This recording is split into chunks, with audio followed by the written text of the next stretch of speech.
بسم اللہ الرحمن الرحیم۔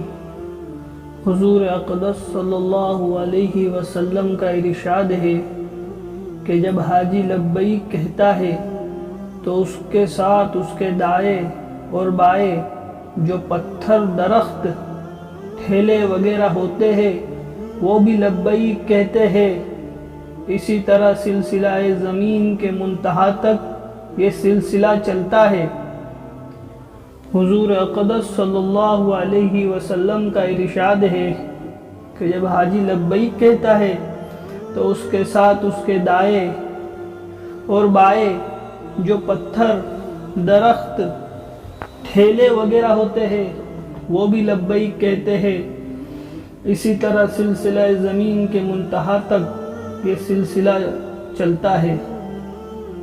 متعدد حدیث میں آیا ہے کہ لبیک کہنا حج کا شعار ہے۔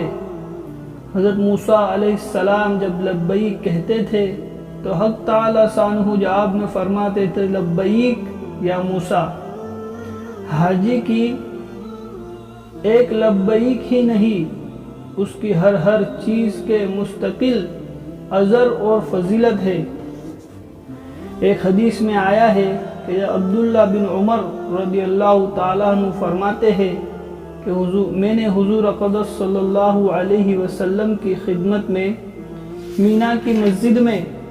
حاضر تھا کہ دو شخص، ایک انصاری اور ایک ثقفی حاضر خدمت ہوئے اور سلام کے بعد عرض کیا کہ حضور صلی اللہ علیہ وسلم ہم کچھ دریافت کرنے آئے ہیں۔ حضور صلی اللہ علیہ وسلم نے فرمایا کہ تمہارا دل چاہے تو تم دریافت کر لو، اور تم کہو تو میں بتاؤں کہ تم کیا دریافت کرنا چاہتے ہو۔ انہوں نے عرض کیا کہ آپ ہی ارشاد فرما دے۔ حضور صلی اللہ علیہ وسلم نے ارشاد فرمایا کہ تم حج کے متعلق دریافت کرنے آئے ہو کہ حج کے ارادے سے گھر سے نکلنے کا کیا ثواب ہے، اور طواف کے بعد 2 رکعت پڑھنے کا کیا فائدہ، اور صفا و مروہ کے درمیان دوڑنے کا کیا ثواب ہے، اور عرفات پر ٹھہرنے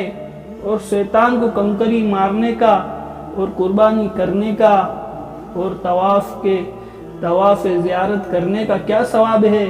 انہوں نے عرض کیا کہ اس پاک ذات کی قسم جس نے آپ کو نبی بنا کر بھیجا ہے،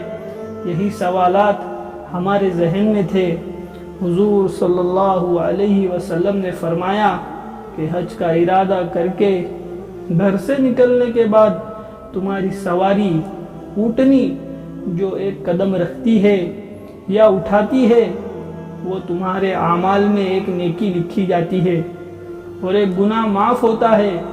اور طواف کے بعد 2 رکعتوں کا ثواب ایسا ہے جیسا کہ ایک عربی غلام کو آزاد کیا ہو، اور صفا و مروہ کے درمیان سعی کا ثواب 70 غلاموں کو آزاد کرنے کے برابر ہے۔ اور عرفات کے میدان میں جب لوگ جمع ہوتے ہو تو حق تعالی شانہ دنیا کے آسمان پر اتر کر فرشتوں سے فخر کے طور پر فرماتے ہیں کہ میرے بندے دور دور سے پراگندہ بال آئے ہوئے ہیں، میری رحمت کے امیدوار ہے۔ اگر لوگوں کے گناہ ریت کے ذروں کے برابر ہو، یا بارش کے قطروں کے برابر ہو، یا سمندر کے جھاگوں کے برابر ہو، تب بھی میں نے سب معاف کر دیے۔ میرے بندو آؤ، بخشے بخشائے چلے جاؤ، تمہارے بھی گناہ معاف ہے، اور جن کی تم سفارش کرو ان کے بھی گناہ معاف ہے۔ اس کے بعد حضور صلی اللہ علیہ وسلم نے فرمایا کہ شیطان کو کنکریاں مارنے کا حال یہ ہے کہ ہر کنکری کے بدلے ایک بڑا گناہ جو ہلاک کر دینے والا ہو معاف ہوتا ہے،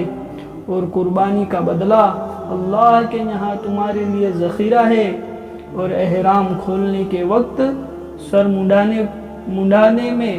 ہر بال کے بدلے ایک نیکی ہے اور ایک گناہ معاف ہوتا ہے۔ اس کے بعد جب آدمی طواف زیارت کرتا ہے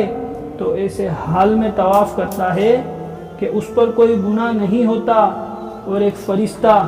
مونڈے کے درمیان ہاتھ رکھ کر کہتا ہے کہ آئندہ ازر نو اعمال کر، تیرے پچھلے تمام گناہ معاف ہو،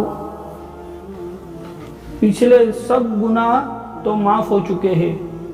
لیکن یہ ضروری ہے کہ حج مبرور ہو جو حقیقت حج کہلانے کا مستحق ہے۔ سبحان اللہ و بحمدہ، سبحانک اللہم و بحمدک۔